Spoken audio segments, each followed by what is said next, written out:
시청자 여러분 안녕하십니까? KBS 9시 뉴스. 여러분 안녕하십니까? 여러분 안녕하십니까? 여러분 안녕하십니까? 오늘의 주요 KBS 뉴스입니다. 뉴스룸을 시작하겠습니다. 조중동이 계속 이렇게 경영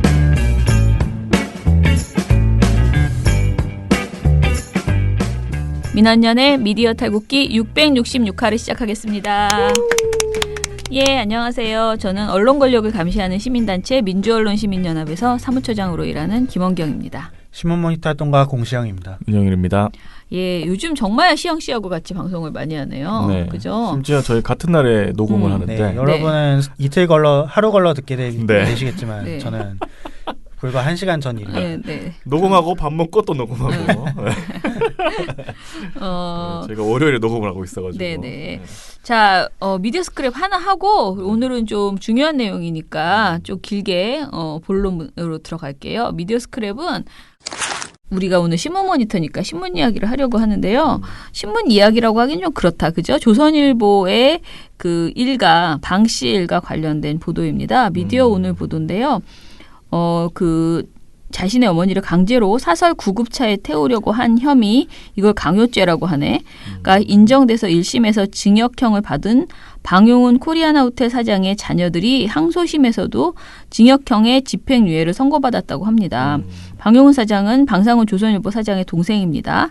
앞서서 지난 1월 서울중앙지법 형사 9단독 최진권 판사는 피고인들은 공모해서 폭행으로 어머니 고2 아무개 씨가 자신의 주거지에 상주할 권리 행사를 방해했다며 방 사장의 큰딸과 셋째인 큰아들의 강요죄 혐의를 인정을 했습니다. 이들은 1심에서 징역 8개월과 집행유예 2년 선고를 받고 항소를 했고요.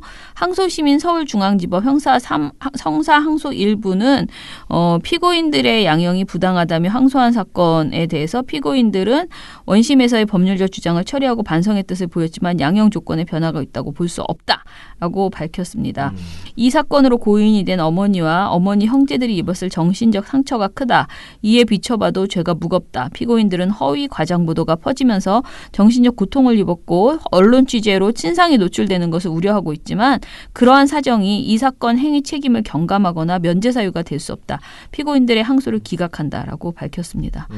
진짜 뻔뻔스러운 사람들이야. 진짜 아시다시피 이거 한참 보도가 됐었는데 이 어머니는 지난 16년 9월에 스스로 목숨을 끊었습니다. 2016년 1월부터 이 씨와 방 사장은 금전 문제로 갈등을 빚었고 자녀들은 이 씨에게 돈 관리에 관한 자료를 밝혀 갈등을 해소하라고 설득을 했고 재판까지 가게 됐다가 이 씨가 사망하게 됐습니다. 자녀들은 사설 구급업체를 동원해서 어머니 이 씨를 강제적으로 친정집에 보냈었다고 합니다. 이 씨가 거세게 저항했지만 자녀들은 자신들의 욕설 등을 녹음하던 이 씨의 휴대전화를 빼앗아 변기에 빠뜨리는 등 사회통념상 용인하기 어려운 행위를 저질렀다는 것이 1심 재판의 결론이었습니다. 이거 1심 하고 나서 MBC PD수첩에서 요거 보도를 했었죠. 네, 자세히 보도를 했었죠. 그래서 막 그때 PD한테 막 자녀는 잘 있냐 네 자녀 잘 있냐 이런 식으로 얘기를 해가지고 또 참 무서운 사람들이 무섭다 이 생각했었는데. 네. PD 자녀는 못 알아봤지만 누구 자녀는 굉장히 잘 알아봤죠. 그럼 그게 무슨 뜻이야? 조모 씨의 자녀는 굉장히 잘 알아봤죠. 참 어려운 지금 어려운 고급 유머지 이게 그지? 시험 씨 갑자기 급박하게 그렇게 들어오면 어떡해요? 나는 무슨 소린가 한참 생각했잖아. 단순하게 생각했는데. 자, 그렇습니다. 네. 자, 그러면은 오늘은 요것으로 마무리하고요. 그냥 바로 모니터 들어가겠습니다. 우리가 이제 조국 전국 때문에 계속 외면하고 있는 주요 뉴스들이 있죠. 그 중에 하나입니다. 마음이 아픈데요. 이 내용 짚어볼게요.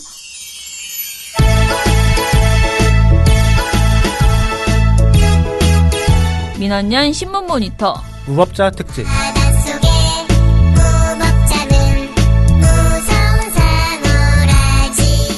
또 혹시 노동자가 무법자라는 건 아니겠지? 헐. 이게 어떤 일이냐면 네네. 고속도로 톨게이트에서 요금 수납을 담당하던 노동자들이 60여일 동안 고공농성을 이어가고 있습니다. 네네. 이게 어떤 일이냐면 이 한국도로공사에서 그 지금 직원들이 파업을 하고 있는데요. 고공농성을 하면서 파업을 진행하고 있는데 이 정규직 직원이던 요금수납 노동자들이 원래 정규직이었는데 2000년대에 진행된 산업구조 개편과 대대적인 민영화를 겪으면서 용역업체 소속 비정규직으로 전환이 돼가지고 지금까지 있다가 직접 고용을 요구하면서 2013년에 소송을 냈습니다. 네. 그래서 1, 2심을 거쳐서 이제 대법원 판결만을 앞두고 있었는데요. 그 한국도로공사가 지난 7월에 갑자기 자회사를 설립을 해가지고 이 소송 중인 요금수납 노동자들을 자회사로 전환을 시키려고 하면서 이게 직접 고용이다 라면서 주장을 한 거죠. 네. 그래서 꼼수지 꼼수. 네, 직접 꼼수죠. 고용하라고 했는데 자회사를 만들어가지고 거기 자회사의 정규직으로. 네. 네. 1, 2심에서 이겼어요. 노동자들이. 노동자들이 이겼죠, 네. 당연히. 그래서 이 자회사들은 노동자들에겐 또 다른 외주업체에 불과했는데요. 이렇게 자회사 전환을 거부한 노동자들이 6월 1일부로 용역회사의 계약이 또 끝났어요. 네. 그래서 이때부터 해고 상태가 된 거고요. 여기에 반발해가지고 이제 고공농성에 들어간 겁니다. 네. 근데 이제 8월 29일 대법원에 확정 판결이 나왔는데요. 네. 그동안 요금 수납원들이 이제 불법 파견 상태였다. 그래서 이제 직접 고용 의무가 발생했다. 이런 판결이 나왔습니다. 네, 네. 그런데 여기서 한국도로공사가 내놓은 입장이 아주 걸작입니다. 그 대법원 확정 판결의 대상의 노동자들이 아니라 1, 2심 소송이 진행 중인 1047명에 대해서는 직접 고용할 수 없고 확정 판결이 된 500명에 대해서만 직접 고용을 하는데 이 사람들은 요금 수납 업무를 주지 않고 시설 환경 정비 업무를 주겠다. 이렇게 한 겁니다. 그게 무슨 뜻이야? 근데 무슨 의미가 있는 거예요? 그러니까 이게 파견법의 제6조 2에 따르면은 불법 파견이 인정돼서 직접 고용 의무가 발생을 하잖아요. 네. 그러면은 기존 노동 조건의 수준보다 노동 조건이 낮아져서는 안 돼요. 그러니까 근데 이제 그 요금 수납을 하던 사람을 오히려 이제 시설 환경 정비 업무라고 해서 거의 이제 나가고 싶게 만드는 그런 식의 자리를 지금 맡기겠다라고 지금 했다는 거죠. 네, 그리고 도로공사 입장은 이제 자기네들이 자회사를 설립해놓고 외주업체가 이미 업무를 다 외주화했다. 그러니까 자기들한테 와도 맡길 일 없다. 이렇게 주장을 하고 있습니다. 근데 이제 저도 이 문제에 대해서 사실 깊이 보지를 않고 있었다가 사람들이 쓰는 댓글 중에서 이제 하이패스 때문에 너무 많이 이 자리 자체가 줄어드는 것 아니냐. 그래서 이 사람들에 대해서 그냥 막연하게 이렇게 생각하더라고요. 하이패스 때문에 자리가 없어져서 저 사람들 데모하는 거 아니야? 이렇게만 생각하는 거예요. 근데 그거는 아니라는 거잖아요. 지금 이게. 네. 여기에도 도로공사의 입장이 있는데요. 네. 하이패스가 90% 이상이 돼야 요금 수납원들을 톨게이트를 무인할 수 있는데 지금은 83%라는 겁니다. 그리고 또 막 그냥 가는 차량들 있잖아요. 그것도 다 저거 해야 되는 거죠. 네, 다 고려하면은 여전히 요금 수납원은 필요하다. 그냥 가는 차들이 하이패스 안 달고 하이패스 차선으로 가는 거. 네네. 네. 그거 잡아야 되니까. 그것도 잡는 것도 일이라고 하더라고요. 그 고지서 날리고. 네. 자, 그러면은 어찌됐든 이 사람들이 이제 막 뭔가를 목소리를 내면서 이 이슈가 불거지기 시작한 시점이 있어요. 그래서 대략 저희가 이제 한 3달 정도의 기간 동안에 관련 보도량을 살펴봤거든요. 자, 이 본격적으로 고속도로 요금 수납원이 언론에 등장하게 된 시기가 6월이라고 하는데요. 왜 그랬는지 아무튼 언제부터 우리가 모니터했는지 쭉 설명해 주세요. 네, 일단 6월부터 한국도로공사 측이 시범적으로 31개 영업소의 직원들을 자회사 소속으로 전환을 했고요. 그 결과 그리고 자회사 소속을 여기서 거부한 게 이때 나왔습니다. 네. 그래서 이때부터 6월 아까 말씀드렸듯이 6월 1일자로 이분들이 해고 상태가 된 겁니다. 네. 계약이 끝나서. 그래서 이때부터 이제 본격적으로 농성을 진행하면서 자회사 전환을 반대하고 직접 고용 요구를 한 거죠. 네. 그래서 이제 6월 1일부터 6월 28일까지는 이제 도공 용역회사 직원들 자회사 소속으로 전환한 사건과 그리고 7월 1일에 전면 전환을 예고했고 여기까지 이제 한 번 잡았고요. 네. 그리고 7월 1일부터 2일까지 이게 톨게이트 노동자들이 농성을 시작한 날입니다. 6월 30일이. 그래서 보도는 이제 다음날 나올 테니까 네. 7월 1일부터 2일까지 또 잡았고요. 네. 7월 3일부터는 민주노총이 이제 총파업을 들어갔습니다. 그래서 여기부터 7월 3일부터 7월 8일까지 잡았고요. 그다음에 이강래 도로공사 사장이 직접 고용 불가 입장을 발표하고 노동자들이 청와대 앞에 가서 노숙 농성을 또 진행을 했죠. 네. 이때가 7월 9일인데요. 그래서 7월 9일부터 8월 29일까지 또 나눴고요. 그리고 대법원 판결이 이제 8월 29일 나왔습니다. 그래서 8월 30일부터 9월 4일까지 또 잡았고요.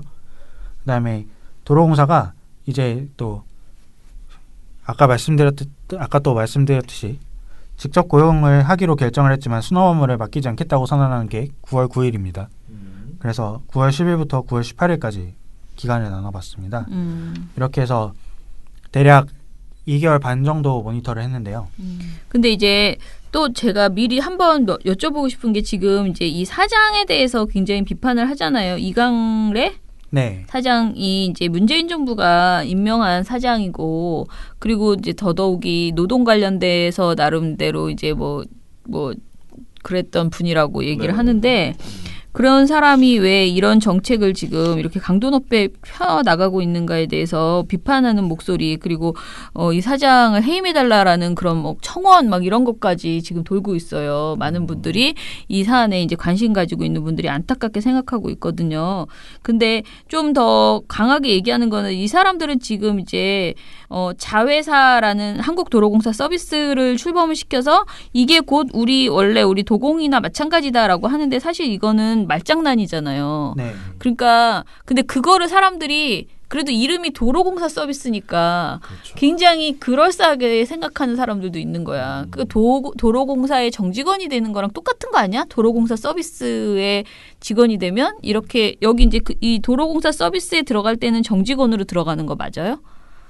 여기서 정직원인데 문제는 이 도로공사 서비스라는 데가 네. 공기업이 될지 아닐지 그것도 확실하지 알 수 않고 없는 거죠. 그것도 알 수 그죠? 없고 공기업에서 언제 해제됐다고 해도 언제 해제될지 알 수도 없고 그리고 또 그 도로공사가 미는 게 또 결국에는 네. 그 톨게이트를 무인화시킨다는 거잖아요. 그래서 여기에 일거리가 대해서도 이제 없다고 하면서 불안감을 없어질 수도 있는 거고, 네. 그죠? 어느 날 갑자기 없어질 수도 있는 거고 네, 네. 그렇게 이제 그런 불만들이 있습니다. 자, 그래서 우리가 모니터 기간을 그렇게 여러 가지로 1기, 2기, 3기, 4기, 5기, 6기 6개로 나눴네요. 그러니까 6월 1일부터 6월 28일까지 도로공사에서 용역회사 직원들 자회사 소속으로 전환하겠다라고 하고 전환되기 직전까지 그때까지의 보도량을 보면은 무관심 그 자체라고 생각이 드는데요. 요때 기간의 모니터량 쭉쭉 짚어봅시다, 그냥.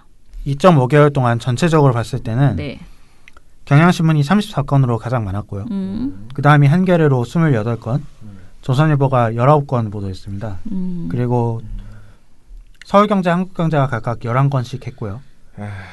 동아일보는 8건, 근데 중앙일보가 특이한데 2건밖에 없었습니다. 이 2.5개월 동안 기간 동안 2건밖에 없습니다. 근데 차라리 저는 지금 예상컨대 안 하는 게 안 하는 게 낫다. 그쪽 신문들 있죠. 그것도 좀 헷갈려. 안 하는 게 나은지 조선일보가 헷갈립니까? 나은지. 아, 네. 그래요? 네. 나중에 보시면 알 수 있듯이 아시겠지만 안 하는 게 더 차라리 나았습니다. 차라리 낫죠. 네. 네. 결과적으로 그렇게 저희가 항상 무보도가 그냥 보도하는 것보다 나쁘다고 하는데 하는데 그쪽은 좀 안 했으면 좋겠네요. 자, 그런데 어찌됐든 조선일보 많이 했네요. 19건이나 했고요. 그 6월 1일에서 6월 28일까지는 한겨레 3건, 경향이 2건, 조선일보가 2건을 했어요. 7월 1일부터 7월 2일 노동자들이 농성을 시작했을 때는 다 보도를 했습니다. 한두 건씩 보도를 했고요. 네. 그리고 민주노총이 총파업에 들어가니까 이거는 2-3건씩 했습니다. 그리고 조선일보 신났구만. 네, 조선일보 한겨레가 6건으로 가장 많았고요. 경향신문이 5건 했습니다. 나머지는 2-3건 했고요. 그리고 중앙일보에 2건 보도가 있었다고 했잖아요. 둘 다 이때 나왔습니다. 2건이 다 민주노총이 총파업 들어갈 때 나왔죠. 중앙일보 진짜 창피하다, 그죠? 네. 차라리 이때도 보도하지 말지. 기록을 세우지 그냥. 네, 그리고 땡땡땡땡으로. 모른 척 할 수 없잖아요.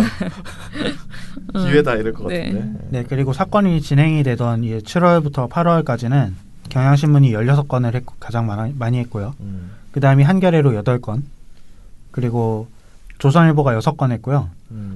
동아일보랑 남은 신문들은 두세 건, 한 건에서 3건 정도 했습니다. 네네. 그다음에 대법원 판결을 다룬 기사들 이거는 이제 경향신문과 한겨레 그리고 두 경제신문들이 3건씩 했고요. 그리고 동아일보가 2건, 조선일보가 1건 했습니다. 전체적으로 보면은 아무튼간에 조선일보가 보도를 어찌됐든 많이는 했어요. 관심을 갖고 이거를 계속 밀어보고 있었던 중인 건 아닌가 싶을 정도로 진보 매체에 비하면은 이제 좀 적은 편이지만은 서울경제, 한국경제, 뭐 중앙일보 말할 것도 없고 동아일보에 비하면 꽤 많은 보도를 했습니다. 자, 그럼 보도 내용은 어땠는지를 짚어봅시다. 저희가 주제 분류를 했는데요. 주제 분류를 어떻게 했냐면 그 전체 보도를 요금수납 노동자 농성, 정부정책 비판, 정치권 반응, 민주노총 총파업, 대법원 판결, 도공 사장 위견, 비정규직 문제 분석 이렇게 7가지로 나눠봤습니다. 주제를. 여기서 특이하게 본 부분이 정부정책 비판이랑 비정규직 문제 분석인데요. 그 정부정책 비판을 보면은 그 충분히 막 이번 정부에서 임명한 인사가 대법원 판결을 무시하고 그 자꾸 안 해주려고 하니까. 그리고 비정규직 정규직화 한다더니 자회사로 해가지고 눈속임하고 꼼수다. 충분히 비판할 수 있는 내용 아닙니까? 그렇죠. 근데 왜 그게 이상해요? 근데 그 평소에는 다른 문제로 막 뭐만 하면 정부 막 이상하다, 문재인 몰아내자 이래던 언론들이 여기에 대해서는 입을 싹 닫았습니다. 동아일보 0건, 중앙일보 0건, 조선일보 1건, 서울경제 0건, 한국경제 2건. 가장 많이 한 곳이 한겨레 4건이었고요. 경향신문이 2건 했습니다. 그 안 했던 신문들은 선택적으로 그렇게 하는 건가요, 그러면? 그렇죠. 결국에는 그 선택적으로 정부 비판하는 거죠. 이거는 이제 논조에 안 맞으니까. 아니, 있는 사실이 그렇게 논조에 안 맞다고 안 쓰면 어떡해. 지금 정권 비판하고 싶으면 그거 얼마나 좋습니까? 정권 그렇죠. 비판하려다가 이거 잘 되면은 그것도 걱정이거든요. 왜? 진짜 정규직 하면 나는 그러니까 이 사람들은 정권이랑 상관없이 기본적으로 이 노동 문제에 있어서는 그 더 초월적인 그 생각을 가지고 일단 입장을 노동을 가지고 싫어해. 입장을 가지고 있는 것 아닌가라는 생각이 좀 들어요. 하긴 정부 비판하면 다른 데도 뭐 정규직 시켜줘라 이렇게 해야 되니까. 만약에 박근혜 정부가 이런 정책을 했어도 비판하지 않았을까. 그러니까 노동 관련된 친노동 정책을 만약에 쓴다면 그럴 리는 없었겠지만은 그런 생각이 들 정도거든요. 자, 근데 어찌됐든 정부 정책 비판을 이렇게 생각보다 이제 아직 하지 않았다는 거는 그나마 한겨레가 4건을 했다는 것이 좀 고무적이다라는 이 중에서는 네. 그런 생각이 드네요. 근데 뭐 짚어봐야 될 내용은 없어요? 네, 비정규직 문제 자체에 대해서 접근한 기사들도 있었는데요. 네네. 총 16건이 있었는데 한겨레가 10건으로 가장 많았고요. 그 다음이 경향신문 4건, 그리고 조선일보는 2건, 서울경제 1건, 나머지는 0건이었습니다. 한겨레 그래도 열심히 하셨네요. 네. 열심히 해야지. 한겨레가 이것마저 만약에 안 했다면은 진짜 정말 정말 실망해야지 되는 문제죠. 비판받아야 되죠. 자, 그러면은 그 와중에 시민들의 불편함을 부각하면서 이게 지겹다. 그 시민들의 불편은 참 어지간히 얘기예요. 그죠? 그러면서 노동자들 그 농성의 폭력성을 강조하는 기사가 나왔었다고 합니다. 자, 어디서 나왔을까요? 제목만 들어도 복붙 같은데요. 아니 이런 그러니까. 것만 하면 똑같이 이렇게 하는 것 같아. 그러니까 어디서 나왔는지 너무 뻔한 보시죠. 내용이긴 한데 네. 주어만 바꾸면 될 것 같은데. 우선 한국경제 기사가 있었습니다. 네. 한국경제 기사 제목이 굉장히 재밌어요. 청와대 근처 사는 게 죄냐. 침묵 시위 나선 주민들. 세상에 옛날에는 그런 말도 안 하시던 우리 주인들. 태극기 집회 얘기 한번 해보시지. 그러니까. 얼마나 시끄럽겠습니까? 태극기 집회. 아니 근데 난 사실 촛불 집회 때도 좀 미안하긴 했어 이분들한테 솔직히 말하면. 왜냐면은 이제 걸어서 막 마을버스도 자기네 집 앞으로 안 가고, 그러니까 교통수단이 완전 끊겨가지고 막 너무 통제를 많이 하니까 왔다 갔다 하기가. 아무튼 청와대 인근이 뭐 그런 숙명을 가지고 있습니다. 그 동네가. 네. 그런데 이걸 규모가 이렇게 적당하면은 거기서 또 물건들을 사주기 때문에. 그렇지. 그래서 저 그 주변에서 카페 많이 가고 막. 네. 그렇죠, 맞아요. 더워 죽겠으니까 추워 죽겠으니까 또 우리 다 가서 먹어줘야 돼요. 따신 것도 좀 먹고 해야 돼요. 네. 자, 아무튼 진부하다. 근데 이거는 자, 또 다른 건 뭐 있습니까? 역시 한국경제인데요. 이것도 제목이 아주 비장합니다. 사설 평온 누리의 권리에 짓밟은 집회 시위까지 법의 보호 대상인가? 대상이죠. 법의 보호 대상이죠. 대상입니다. 네, 네. 대상입니다. 왜 그런 질문을 하셨지? 당연한 질문을 하셨네. 아니 그러면 이 사람들의 평을 누릴 권리는 왜 얘기를 안 하지? 아니 노동자는 일단 싫으니까.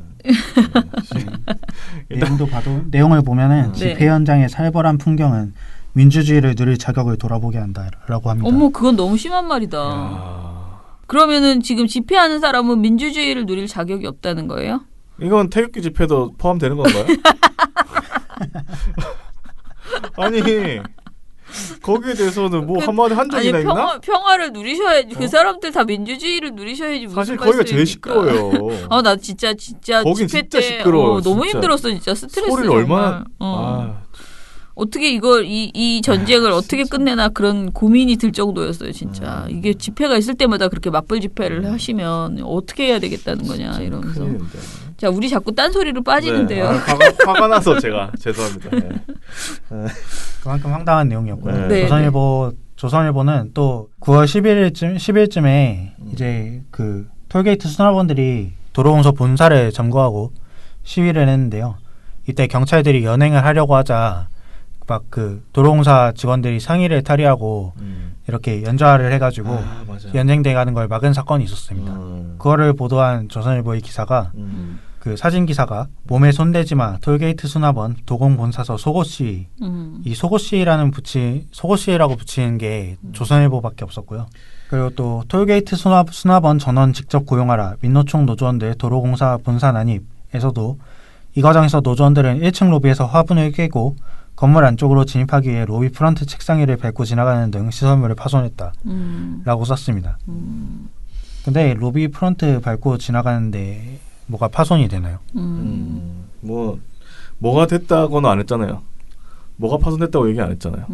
그죠? 그렇죠. 화분을 깼다고 했죠. 화분을 깼다. 책상을 밟고 지나가서 그 책상에 발자국이 났다. 그것이 파손. 그렇게 얘기하면. 아니 구체적으로 파손했으면 분명히 뭘 썼을 텐데, 그죠? 그치? 네. 뭐 어떠한 것이 그래서 얼마 상당해 이런 얘기도 나올 텐데, 그런 말이 안 나오는 거 보니까. 사실 이거를 봐도 정말 폭력적이라는 생각은 별로 안 드는데요. 어쨌든 오히려 제가 아는 많은 분들은 사실은 이날 이 시위한 것에 대해서 보면서 옛날에 70년대에 우리가 막 그 여공들이 정말 네. 힘들게 일하면서 이런 그 시위를 한 적이 있었잖아요. 절박 정말 목숨을 건 시위를 했던 동일방직 노동자나 뭐 이런 것들이 다시 떠오른다라고 하면서 어떻게 이제 문재인 정부 하에서 이런 시위가 벌어지게 그러니까 공사에서 이런 일이 벌어질 수 있느냐라는 그 약간 기시감? 뭔가 아무튼 그런 되게 불편한 감정을 이야기하는 분들이 많았어요. 그러니까 제가 말하는 불편함은 비판하는 거죠. 이 도로공사의 행태에 대해서 그런 이야기가 많았는데 경향신문에서 딱 그 지점을 짚어줬는데요. 네네. 경향신문의 김민아 칼럼 아직도 여성이 상의 탈의로 저항해야 하는 나라에서 그 말씀하신 동일방직 얘기를 했습니다. 맞아요. 네. 그 여기서는 조국 법무부 장관 임명에 시선이 쏠려있던 지난 9일 그는 승소가 확정된 그러니까 이강래 사장은 승소가 확정된 노동자 등 499명을 직접 고용하겠다고 발표했다. 그러나 직접 고용을 원하는 노동자에겐 버스 정류장, 졸업쉼터 등의 환경정비 업무를 맡길 것이라고 했다. 앉아서 일하는 노동자들 가운데는 장애인이 상당수다.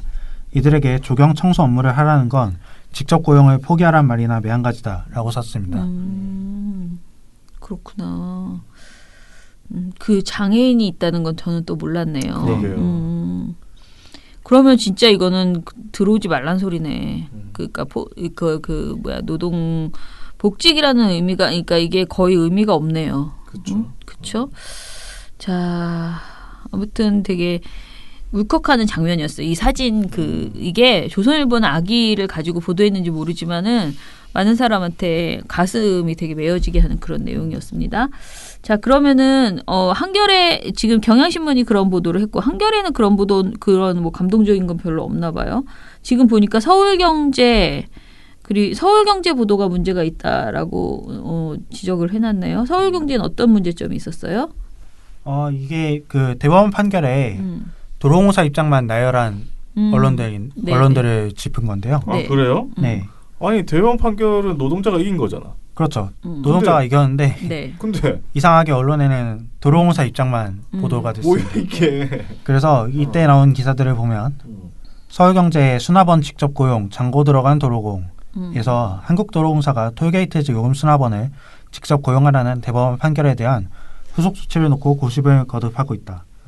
도로공사는 현재 톨게이트 요금 수납 업무를 자회사인 도공 서비스로 모두 넘긴 상태여서 대법 판결을 앞세워 수납원들이 복귀하더라도 업무를 맡길 수 없다는 입장이다. 이렇게만 보도를 했고요. 네. 그러니까 왜 그 대법 판결 앞두고 이런 짓을 먼저 벌려놓는지. 그러니까 자, 그리고요. 또 다른 기사. 이것도 서울경제 기사인데요. 네. 요금 수납원 노조 8일째 점검 홍성, 도공, 업무방해 단호 등이라는 기사에서 네. 도공은 이날 요금 수납원 노조가 불법 점거하는 과정에서 현관 회전문 등 시설물을 파손해 약 5천만 원의 재산 피해가 났다며 노조의 불법 행위와 업무방해에 단호히 대처하겠다고 말했다. 라고 따옴표 보도를 했고요. 네네. 이것도 점거 농성에 대한 한국도로공사 입장을 따로 떼어서 기사로 낸 언론사가 서울경제가 유일했다고 합니다. 네. 참. 또 조선일보는 네. 조선일보 역시 굉장히 엄청난 기사를 또 썼는데요. 네. 7월 19일 날 기사인데요. 이게 그 데스크에서 결국은 부메랑들 극한 투쟁이란 기사입니다. 뭔 부메랑이 됐죠? 니네들의 극한 투쟁은 부메랑에 대해서 너에게 돌아올 것이다 이렇게 주장하는 거지. 뭐가? 근데 이게 톨게이트 징수원이나 도시가스 점검원 노조는 시장경제에선 공짜 점심이 없다는 교훈을 모르는 듯하다. 이렇게 훈계를 막 합니다. 뭔 소리야 갑자기? 왜 타협을 공짜야? 그렇죠. 타협을 모르고 현실을 외면하는 극한 투쟁이 모두를 패자로 만들고 만다라고 합니다. 뭔 소리야? 뭔 소리야? 화가 또 나네 또 슬슬. 정말. 아 참. 뭐 이렇게 말하고 싶다 진짜. 요즘에 그 조국 보도를 여기다가 붙이고 싶네. 결국은 부메랑이 될 조국 보도. 정말 자기들의 보도 행태가 진짜 부메랑이 될 것이라고 말해주고 싶군요. 지금 하나씩 쌓이고 있습니다. 네네. 또. 그놈의 공짜 정신 얘기도 좀 그만했으면 좋겠습니다. 공짜 점심이 왜 나왔어요, 근데 갑자기? 이게 밀턴 프리드먼이 한 얘기입니다. 이 사람들이 아주 존경하는 분이죠. 왜 공짜 점심이 없다? 그게 무슨 말이에요? 밀턴 프리드먼은 이제 복지를 굉장히 싫어해서 복지를 막 도둑질이라고 주장하는 사람이었는데 아 그래요? 그래서 공짜 점심은 없다고 이제 모든 복지 정책을 없애고 음해 소득세를 해야 된다 이렇게 주장을 했죠. 근데 그 공짜 점심이 없다라는 말이 이게 교훈이었어? 여기서 말하는 게 이 사람이 지금 이 사람 글이 너무 웃긴 게 시장 경제에선 공짜 점심이 없다는 교훈을 모르는 듯하다 이렇게 말하니까 그건 그냥 하나의 론일 자기의 썰일 한 사람의 뿐이잖아. 그냥 주장이잖아요. 근데 그게 교훈이라는 말하고는 조금 맞지 않는다라는 생각은 드네. 아무튼간에 다시 한번 우리가 얘기할 수 있는 거는 그 이제 그 보수 언론의 노조에 대한 혐오가 진짜 정말 혐오 수준으로 이게 근데 얘네는 점점 모든 걸 혐오한다? 혐오하는 대상이 점점 늘어나고 있다는 생각이 들어요. 그런데 이제 노동 관련된 부분에 있어서는 노조 그리고 집회 이런 것에 대한 혐오가 굉장히 심각합니다. 그 노동자들의 시위 이면에 깔린 구조적인 문제 이런 것들은 전혀 얘기하지 않고 그 사실은 이 주제로는 문재인 정부를 비판하기 자기들이 그렇게 싫어하는 문재인 정부를 비판하기 딱 좋은 최고의 아이템이었음에도 그러니까. 불구하고 진짜 이건 빼박인데 대법원 판결까지 났는데 네. 그런데도 세상에. 불구하고 법을 그렇게 좋아하시던 분이 답답한 이 일입니다. 대법원 판결을 무시한 사람들이 꽤 많잖아요. 기업 중에. 네. 이런 사람들한테는 강성 귀족 기업인데 그러니까. 강성 귀족급이야. 그런 무법자들한테는 네. 그런 프레임을 안 걸고 그러니까. 무법 면허야 이게 진짜. 네, 그러니까 그렇죠. 말입니다. 자, 그러면은 오늘 방송은 이것으로 마무리하고요. 저희 목요일 날부터 댓글 다시 읽어드리겠습니다. 마무리할게요. 민원연의 미디어 탈곡기는 내일도 열심히 들어드리겠습니다. 탈탈탈 안녕.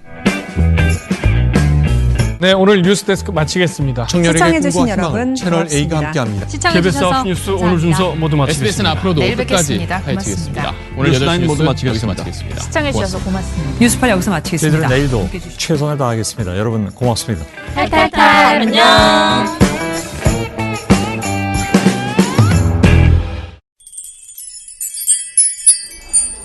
민원연 회원 가입 가입하시면 매달 후원회비가 9달러 지상파의 종편 신문까지 세트로 감시하는데 9달러 거기에 좋은 보도 좋은 방송까지 발굴하고 팟캐스트도 매일 나가는데 9달러 매달 소식지도 나가고 매년 회원들과 같이 하는 행사도 여러 개 하는데 9달러